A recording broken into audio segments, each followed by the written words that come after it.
Romancing the Dungeon is a softcore D&D podcast about heroes navigating their daily lives while looking for love in a world full of peril, monsters, and heartbreakers.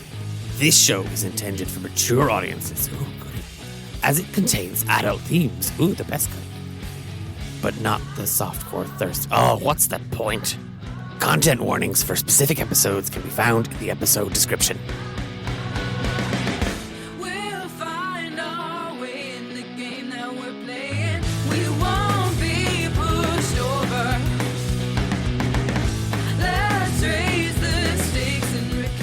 So, my bad, but I didn't listen to the last episode. Could somebody catch me up? What if the hero you've been cheering for wasn't a hero at all? What if behind every valiant victory there was a trail of deceit, destruction, and wounded dogs? I'm Misty Stepford, and in this brand new Straight to Sending Stone podcast series, I'm here to expose the truth behind one of the realm's most dangerous figures. This is Fallen Crown, The Crimes of Fia Burbage. In this exclusive series, we'll take you deep into the story behind the mask of heroism.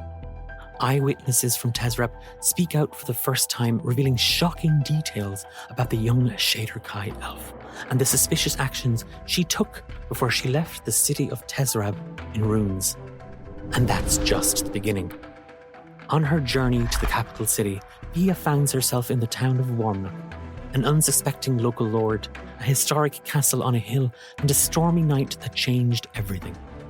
What was supposed to be a gesture of thanks turned into a night of secrets, whispers, and unanswered questions. Why was Evil killed? And was the fiasco at the castle simply a cover-up? And what of the next idyllic village that lay in her path? What really happened in Littlehorn, where Fia's heroics were followed by poisoned pies, terrified townsfolk, and a brutal attack on a beloved town walrus? Are these truly the actions of a hero, or is it the calling card of someone far more sinister? Perhaps the most chilling chapter in all of this is Fia's seduction and corruption of the heralded Night Scout Aegelius Steele, a man once known for his honour, his dedication to the king and country, reduced to nothing more than a disgraced, broken traitor. What hold does Fia have over him, and how far did she push him down the path of ruin on that fateful night? The Masks of Winter Ball. A night meant to celebrate Fia's heroism turned into a blood-soaked nightmare in the king's private offices. King Dreyfus stabbed, the ambassador from Bazage barely escaping with his life, and Lady Marigold Wolver III, one of the most respected noblewomen in Galeshire, viciously attacked. Was this an elaborate assassination plot foiled at the last minute by His Majesty's Guard? Or just simply and coldly another night of destruction orchestrated by Fia? Who is Fia Burbage, really? But before we dive any deeper into the corruption of heroes and kingdoms, a quick message from our sponsor. This episode of Fallen Crown is brought to you by Gardner Realty, the #1 realtor for all your property needs in the realm of Galeshire. Whether you're in the market for a slightly used and demolished castle, or simply looking for that private island getaway that hasn't recently been destroyed as well, Gardner Realty has you covered. Gardner Realty, putting the gent into gentrification.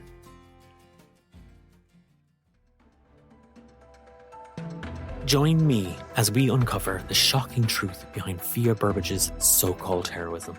Special interviews, exclusive access to documents the Crown doesn't want you to see, and first-hand accounts from those who survived her trail of destruction. Subscribe now to Fallen Crown, The Crimes of Fia Burbage on all major Sending Stone podcast platforms. Because sometimes the greatest danger is the one hiding behind the hero's mask.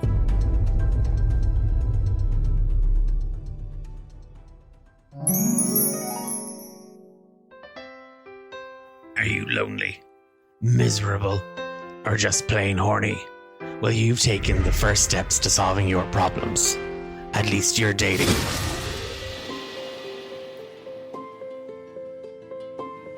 Who are you? I'm Fia Burbage. My brother is Quillo. My mother is Una. And my father was Forrest. Who are you? I don't know anymore.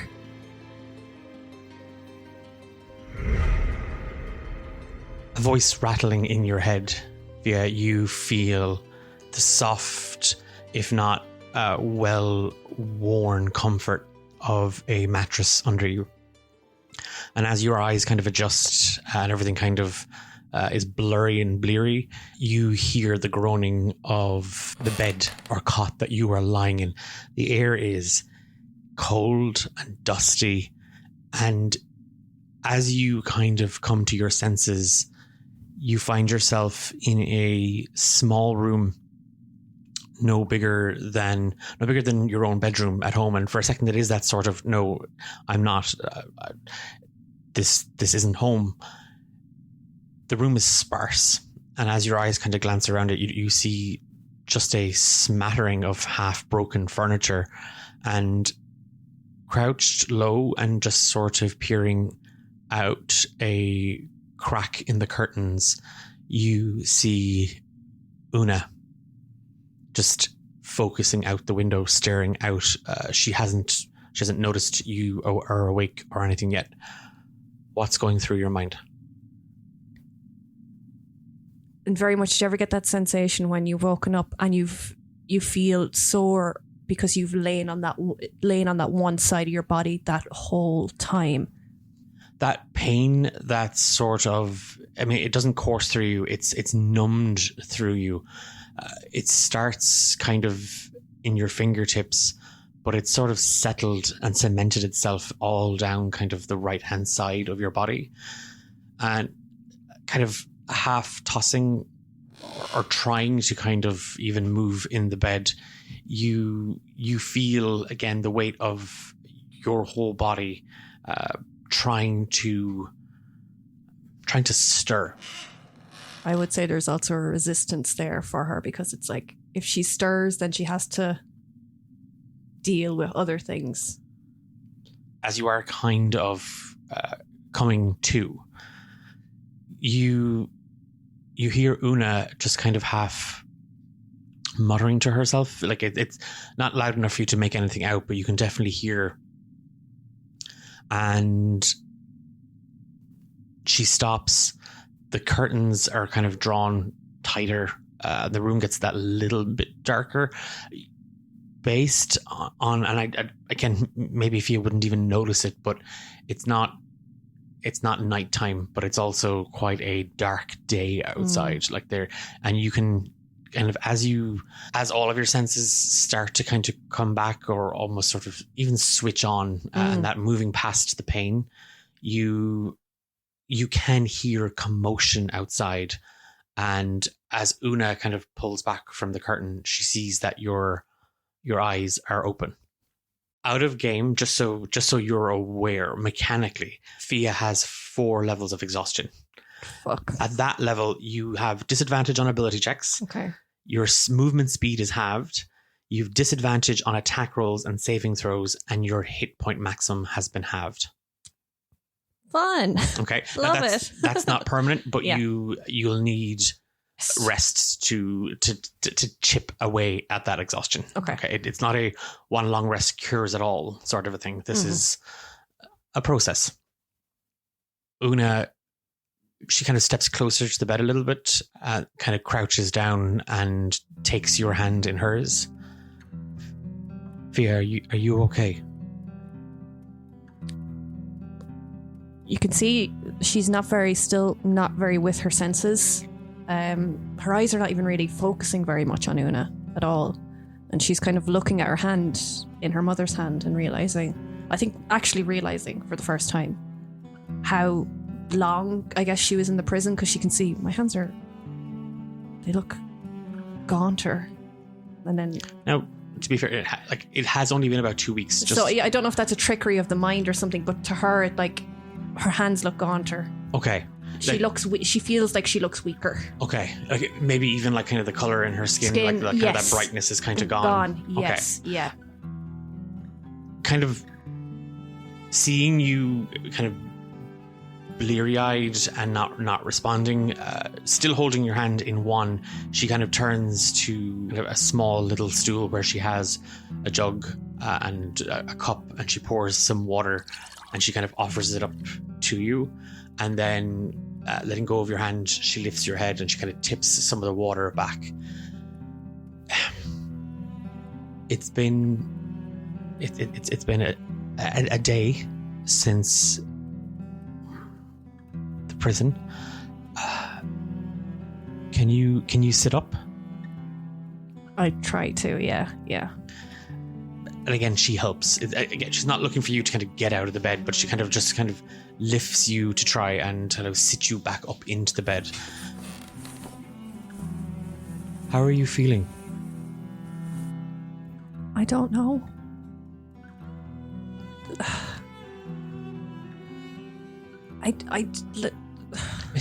It's okay. We don't have much time left in the city. I'm going to get us out of here.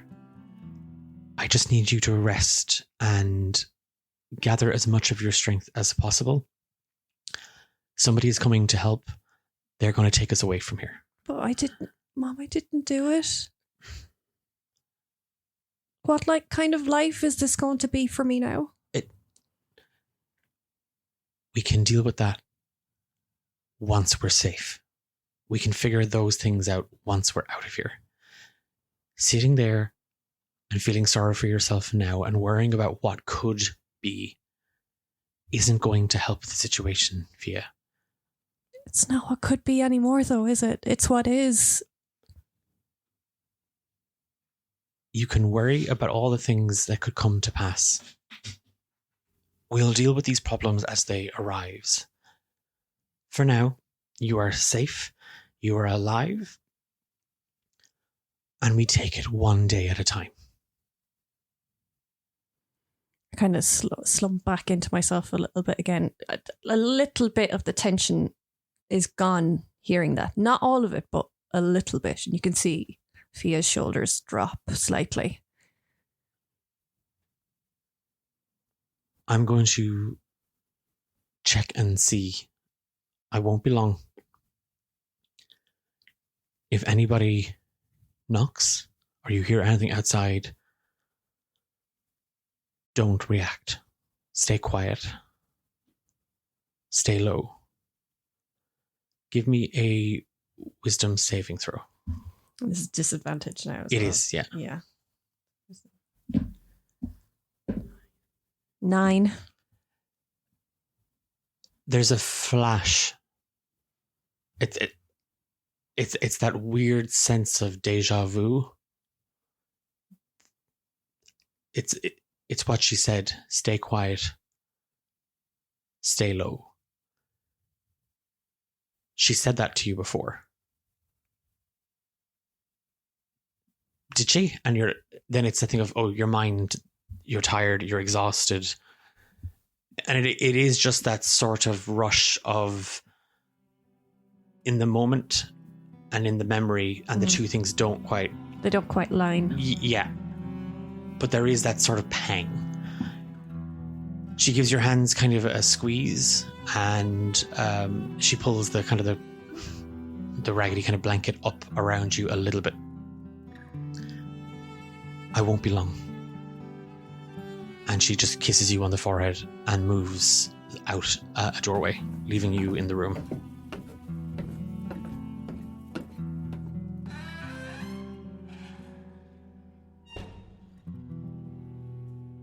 I suppose a little bit after she's gone, not straight away, I start kind of taking in my environment a little bit more and trying to get rid of this haze that I have in my vision and start reaching out a bit again just to see what this space is actually like. It is, like I said, it's reminiscent of even your room at home. This is obviously the box room. The cot, as you get a better sense of yourself and of the space that you're in, the cot that you find yourself sort of thrown down in is probably for a child. Like your feet, you're kind of bundled up as you kind of stretch out, and you kind of, again, that numbness and that kind of dull pain that it aches in you, you feel it, but your feet extend over the edge of the cot. And you see that you are wearing, you're out of the prison clothes that you've been put in. And Una seems to have dressed you in some fairly sort of common garb. Like it's just linen pants and a shirt. And your feet are cold as you kind of stick them out from under the blanket. And there's no fire or anything going on in the room. I took my feet back in under the cover and I was lying on my right hand side. I'm going to roll over and lie on my left, just curl up. And I guess what's going through my head right now is, because everything has been so dark and murky, I'm trying to pull on good memories, to take my focus away, to just stop thinking about the situation that I'm in right now.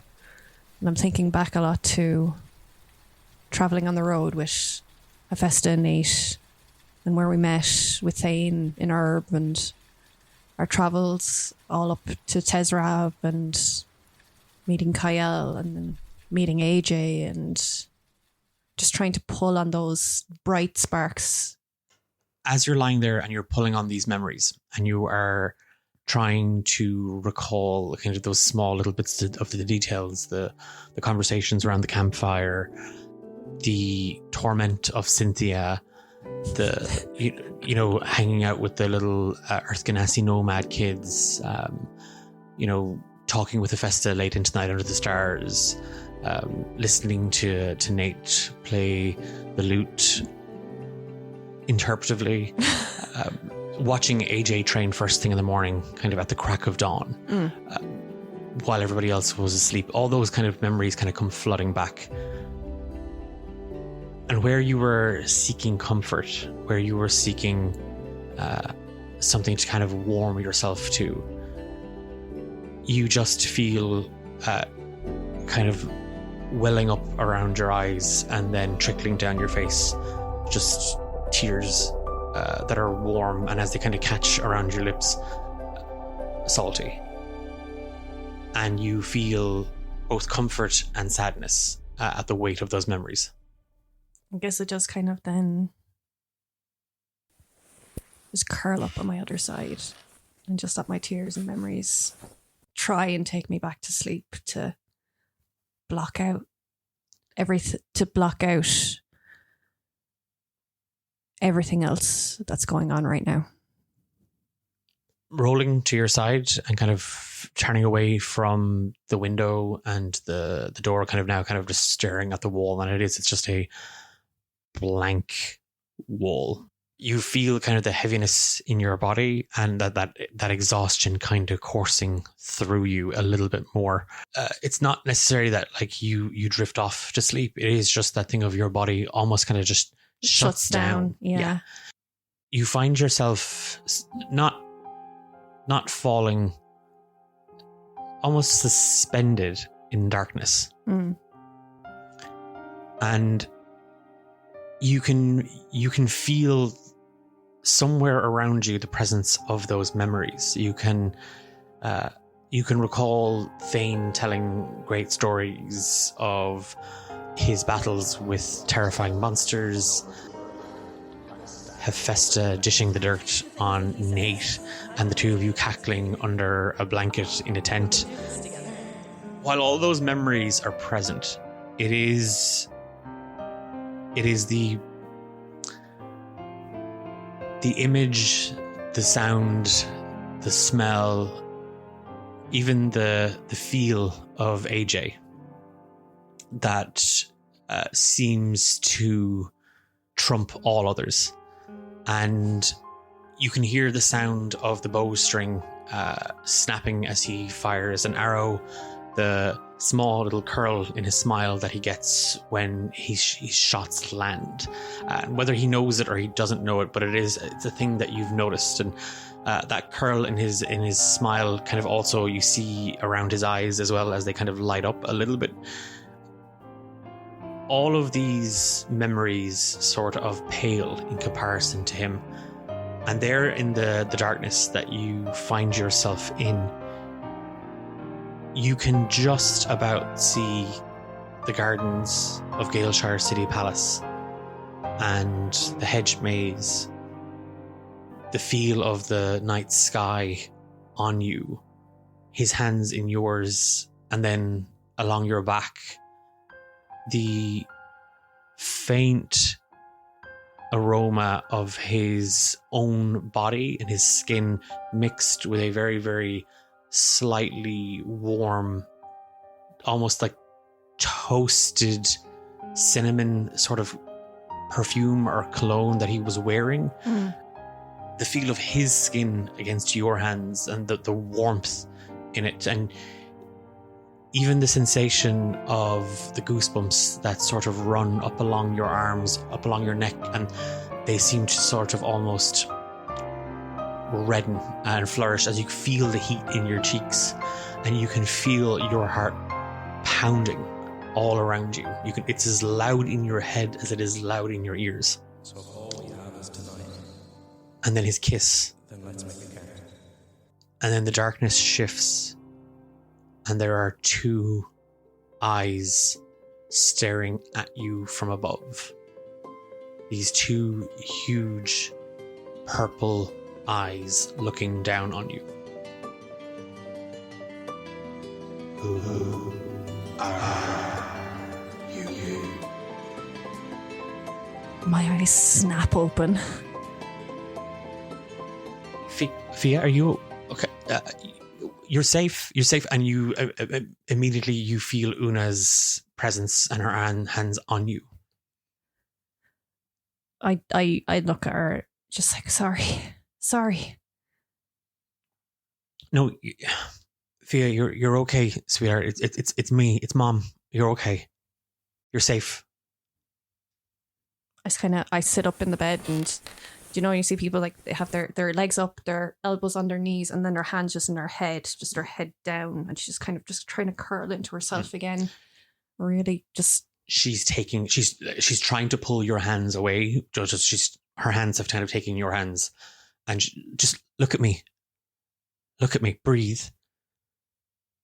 And then one of her hands kind of goes to your forehead. Okay, you don't have a fever, but the blankets are drowned. We need to change. And she's trying to kind of pull you up out of the bed. I go with her. I don't have any kind of resistance in me, okay. Really.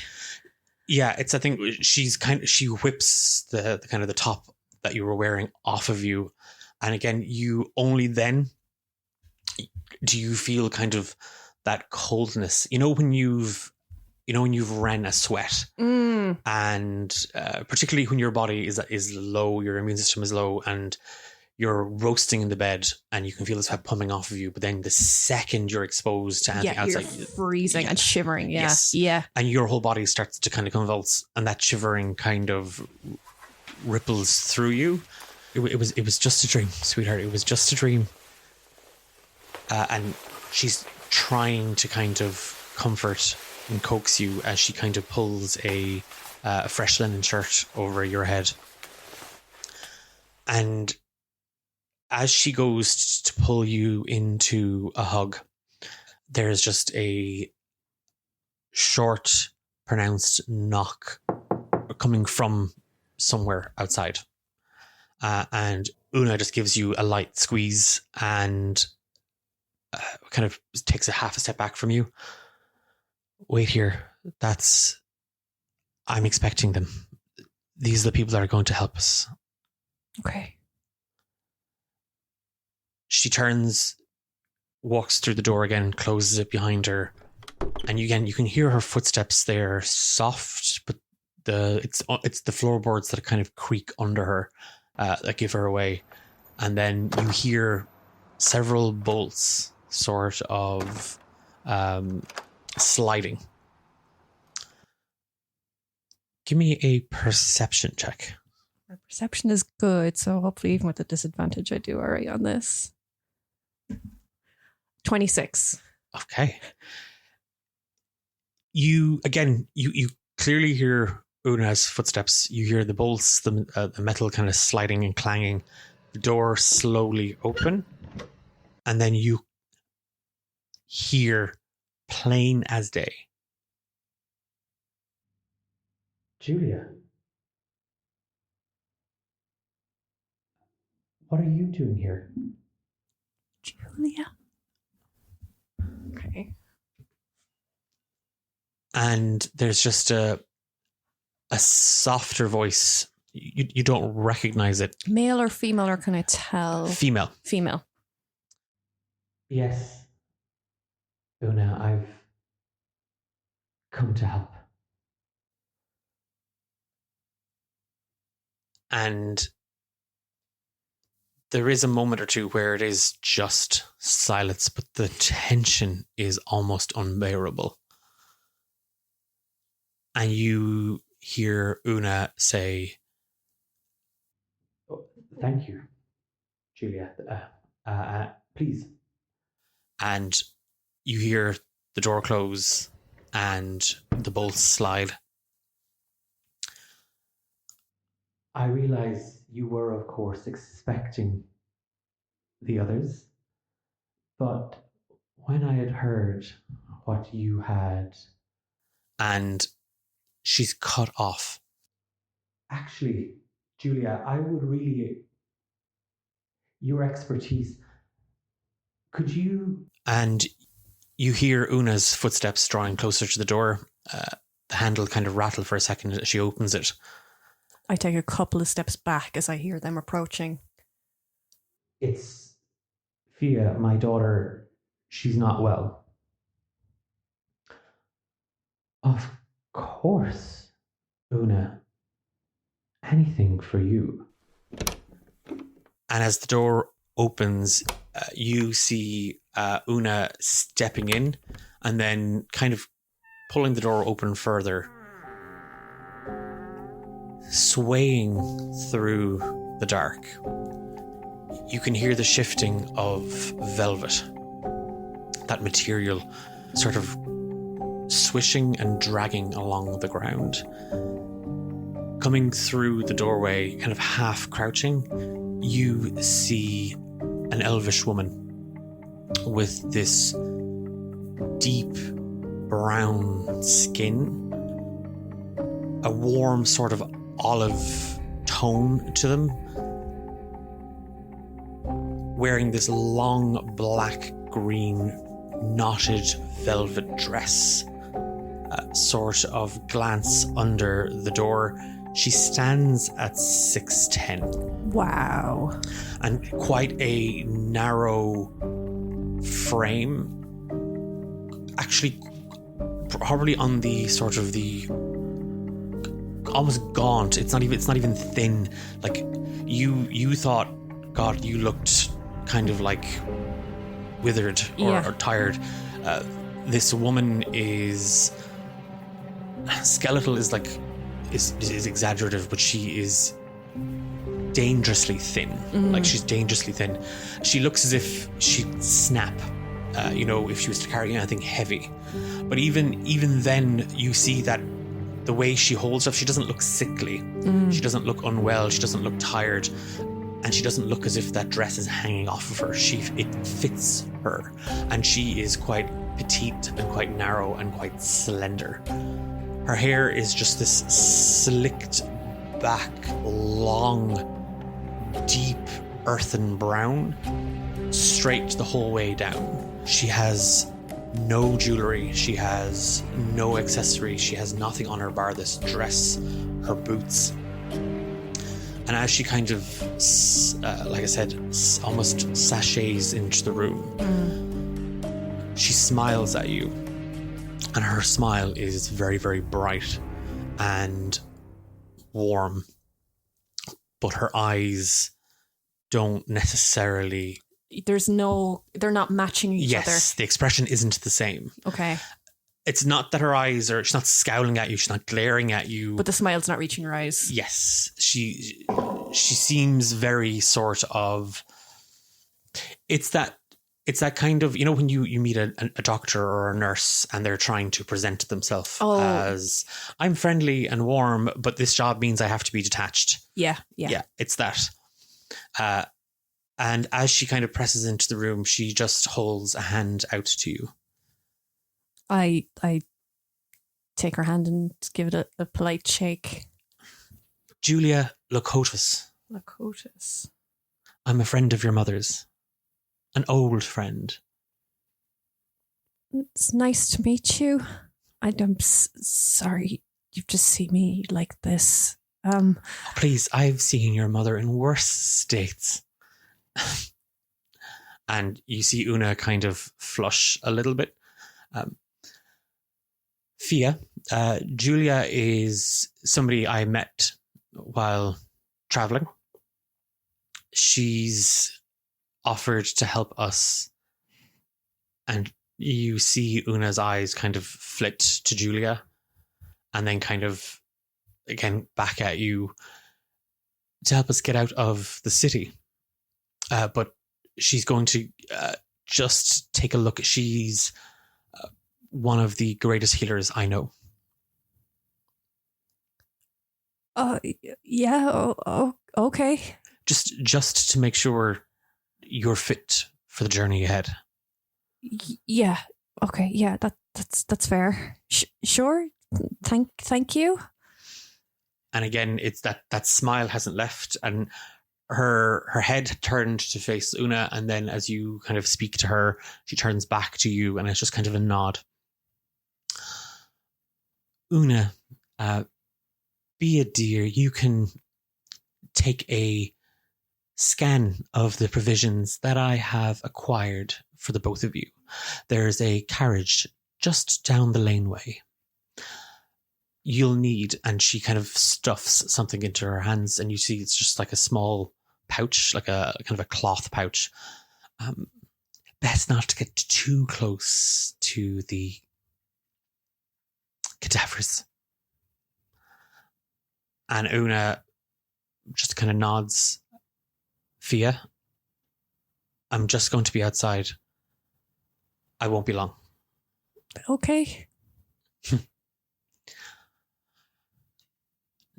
As Una leaves, Julia, just with one hand, and it's an effortless thing, she just reaches for the door and just slowly shuts it behind her. Now, your mother says you're unwell.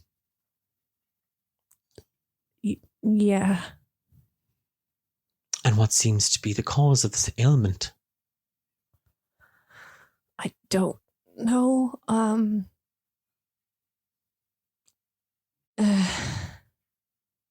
Yeah, I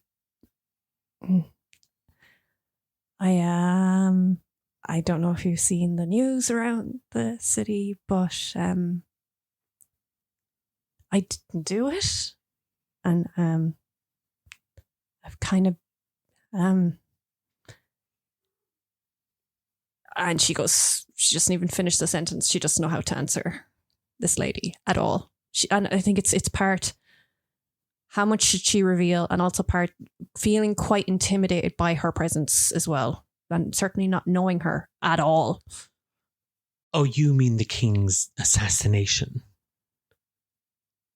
My dear child, my profession requires that I refrain from judging those who come to me for aid. I provide healing to those in need, regardless of who they are or what they may or may not have done. Okay. Well, I don't even know how long in a prison. It was dark and cold, and quite tired from it. May I? And she steps into the room a little closer to you. I don't move. Seeing you kind of like stand there almost like a statue, her hand just kind of reaches for you. She doesn't grab, but her movements are very quick. And I suppose it does make me like flinch a little. And even with that, when you do, she doesn't let go. She doesn't, her grip actually kind of gets a bit stronger. Oh, sorry. Cold hands. She's checking your pulse and she's listening to your breathing. The back of her hand also kind of reaches to your forehead as well. Well, unless I open you up, I can't tell. You seem to be in good health. You're just suffering from exhaustion, which is to be expected, given your recent accommodation and situation. So, just rest, really? Oh, plenty of bed rest, but I don't think that's what Una has in mind for where you're going. Oh. I guess I just have to push through it, so... I wonder... No, it's not my place to ask. I shouldn't. What? I was just musing the idea. How much of what your mother has planned has she told you? I don't know what we're doing.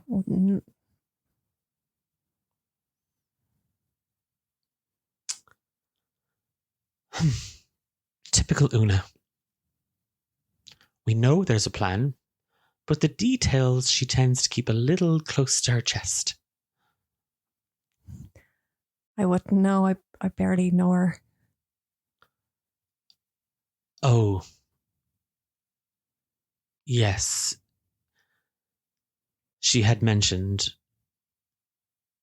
she left when you were quite young. Yeah. She's been gone for a long time from my life. And now she's back. Yeah, for now, I guess. Well, she did save you from the executioner's axe. That's true. And if that's not maternal love, I don't know what is.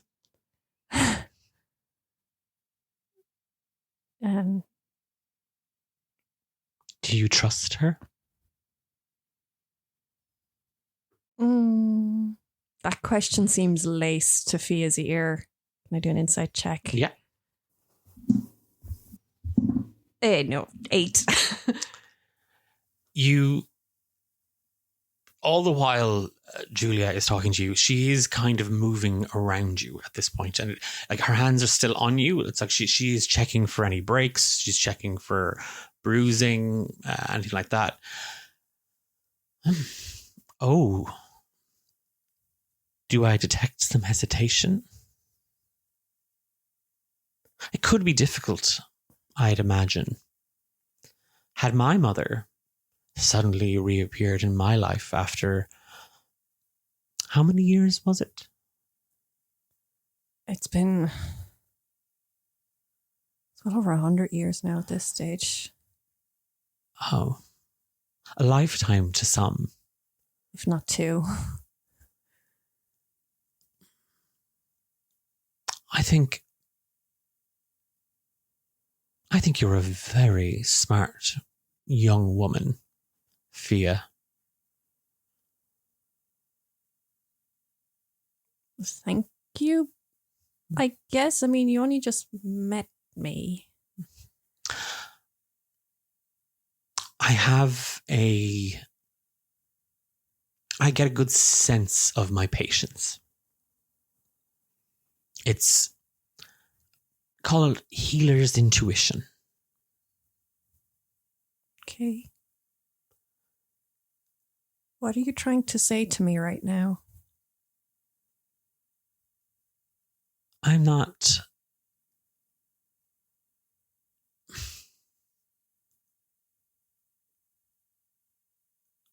Only a fool would trust Una Isidrim completely. And you don't strike me as a fool. Via tries her best not to react to this statement.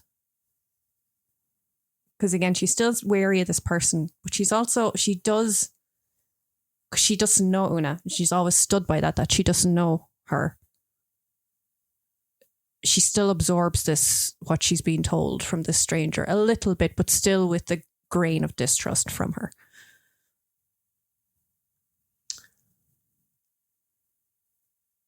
Well, exam is over. You seem fit enough to travel, though I am worried about the exhaustion. I may have something for that. If you don't mind. She, reaching to her side, and again under the velvet gown that she's wearing, the dress, you see her hands kind of move, and there is kind of a quite a strong floral scent emanates from the room around you. Her fingers, like, they kind of, it's almost like as if they're counting as they kind of tap against each other. And with just kind of a twist in her wrist, she holds her hand upright, and there is a small white flower. The petals of it are quite large, but it hasn't blossomed. It hasn't. It's the bud, effectively, and you do see 5 little sharp green leaves sort of enclosed around it, and just a nub of a stem. Okay. Now, this should help. When you find the exhaustion taking hold, 1 petal on the tip of your tongue, and it should push you through. Should I take any now, would you suggest? Oh. It's a very small flower. I would only need... This isn't...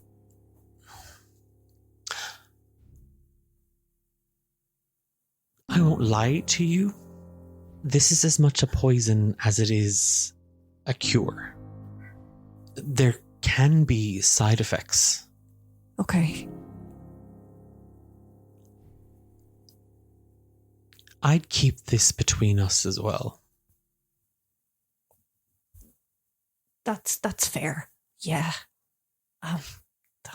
And I kind of look around because I've nowhere to kind of tuck it away.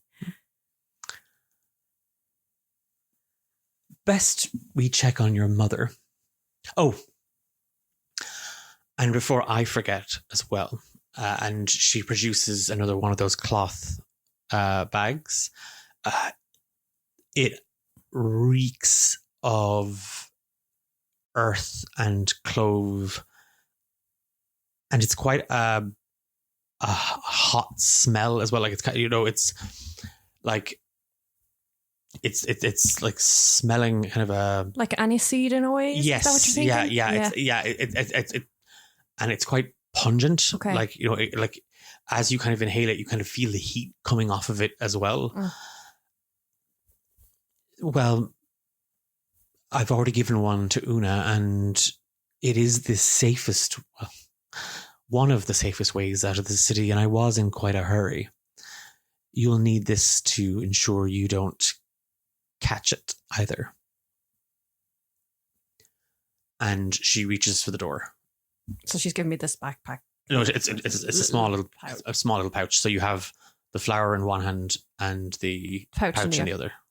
I guess as she's going to the door, I'm going to see if I can put the flower into the pouch as well, keep it safe in there, or what? It's this thing is sealed. Like this is a, like you'd always tuck it.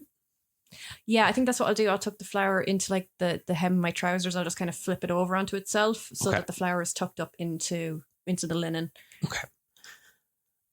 She glides out of the room into this kind of open space.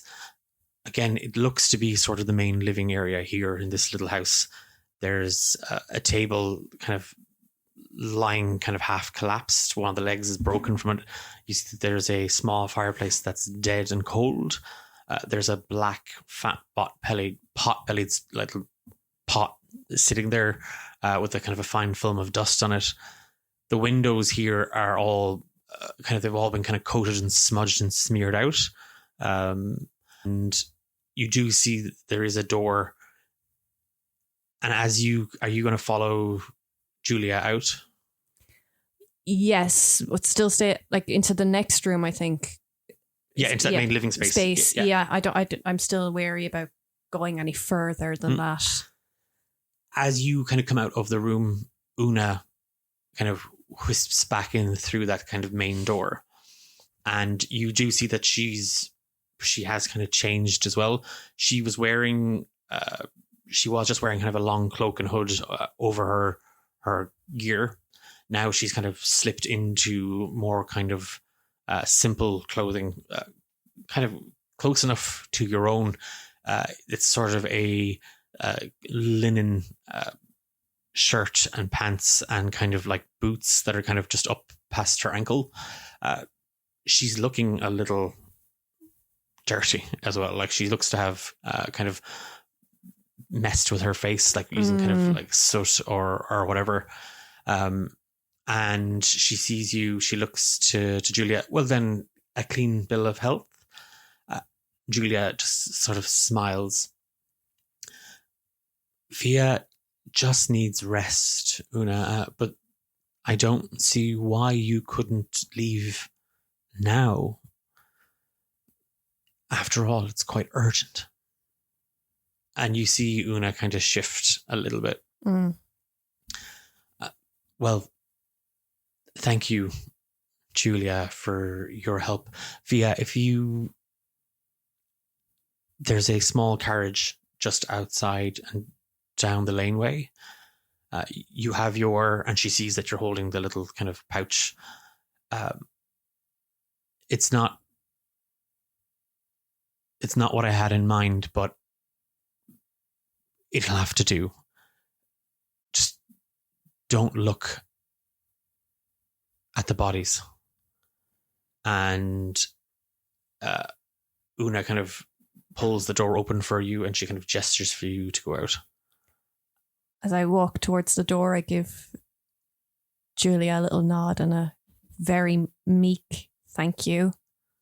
And I make my way, not like urgently quickly, but like a quick enough pace to the carriage. And as you pass Julia, she kind of again nods and smiles. Her eyes lock on yours. And you just hear her say to Una, "Such a polite young woman you almost raised." And the door closes. You head out the door, you turn right, and there is just a small laneway by the house. And you do see a large black carriage. There's 2 horses to the front. You see somebody is holding the reins, like there's somebody up there. They don't turn back to hear you. They didn't turn back to look at you. The doors on the back of the carriage. As you get closer, you do see written on them, Temple of Nan. Do not open. Contagion. Oh gosh. Assuming this is what the pouch is for you, it kind of holds it up to her face, closer to her face, and gets into the back of the carriage. And her eyes stay up. Okay. it is that thing as you kind of step up into the carriage, like you have to pull on a latch to sort of get the door open. Again, there's a heavy kind of groan. The door it's made of metal. As you step up, and again, it's that thing of you see in and you just see you clearly see humanoid figures. Yeah. But not wanting to look at them, not wanting, you kind of look up as you clamber up, and you have to climb on top of these cadavers. Now you're not lying on skin, but you can clearly see that they've all been kind of put into sacks. And, yeah, okay. I guess the main reason she doesn't look down, her brain's been going in weird places, and she doesn't want to look down and imagine someone's face that she cares about. She doesn't want to imagine their face there. So she's like, they don't exist right now. She's just sitting on, like, not to minimize the bodies, but in her, just to cope, she's sitting on sacks of potatoes or something like that. Okay, right now. She's disassociating. So she's completely disassociating where she is right now. It is kind of as you throw yourself into the carriage and up over and onto the pile, lying there, you are doing everything you can to try and just disconnect. It feels like an hour has gone past, but it's just your sense of time and where you are and what you're trying to block out. You don't know if it has been an hour or if it's only been 5 minutes. Yeah. But sorry, go on. Just as well, I think because it's the first time she's really sitting up, and after standing for a long time as well, she feels kind of drained. Do you know where you just feel like it's slowly, the energy's just going down to her feet? Yeah, it's like this is the most she's done in quite some time, and it is that thing of, yeah, I get it. That, like, even though it's quite a simple thing, the exertion it's taken to do that for her in this state is a lot. Again, and maybe that's why you can't track the time or keep an eye or keep a sense on what's happened. You do hear the door groan as Una kind of clambers in, and it is, I think, you're able to kind of just turn an eye and you see her. She reaches kind of past you, and she pulls a heavy waxen sheet kind of across you and lies down next to you, and you feel her hand kind of reaching for yours. I take her hand again, more so I think for the feeling of just trying to center herself. Fia doesn't have that much energy now to, like, expunge and care about whose hand she's holding right now, but it's like it's someone's given her a hand.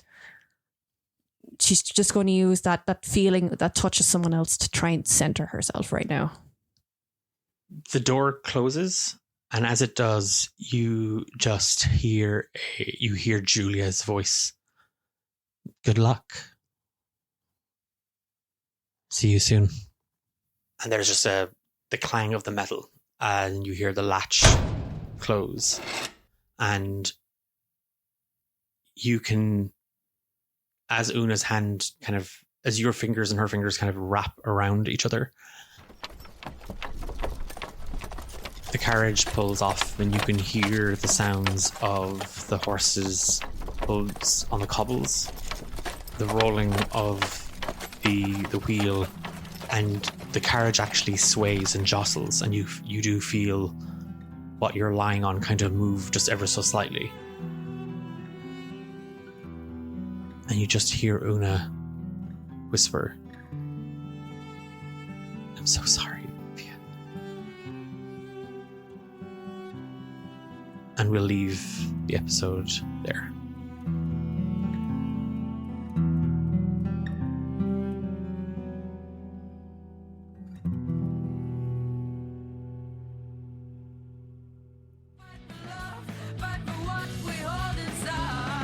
You've been listening to Romance in the Dungeon with Louise as Fia and me, Declan, your Dungeon Master. I'm really excited for you to get to listen to Fia's story told her way. It's been an absolute blast getting to, one, play this game with just one other person, and Louise knocks it out of the park every time we sit down to record. And you ain't seen anything yet. I know I say that all the time, but you haven't seen anything yet. There's so much more to come. Before I forget, a big thank you to Stephen Tynan and Abby Soiree for our kick-ass theme song, Fight for Each Other. You can find them and their links in our episode descriptions. Title card and artwork is by Dahi C Designs. Again, link in the description. For more from D8 Dungeon and to check out our other shows, do find us and follow us on social media at D8 Dungeon. And wherever you are, wherever you're listening to this, if you could give us a review, 5 stars, a thumbs up, whatever it is, that platform that you're on, that you're engaging with the show, we would love to hear from you. We would love your thoughts. We would love to see what you think, what your theories are. And if you could leave a quick, short, snappy review, we would thoroughly appreciate it. That's it from us this week, and we're back in 2 more weeks. Why did that take so long to say? Anyway, I'm out. Have a good weekend.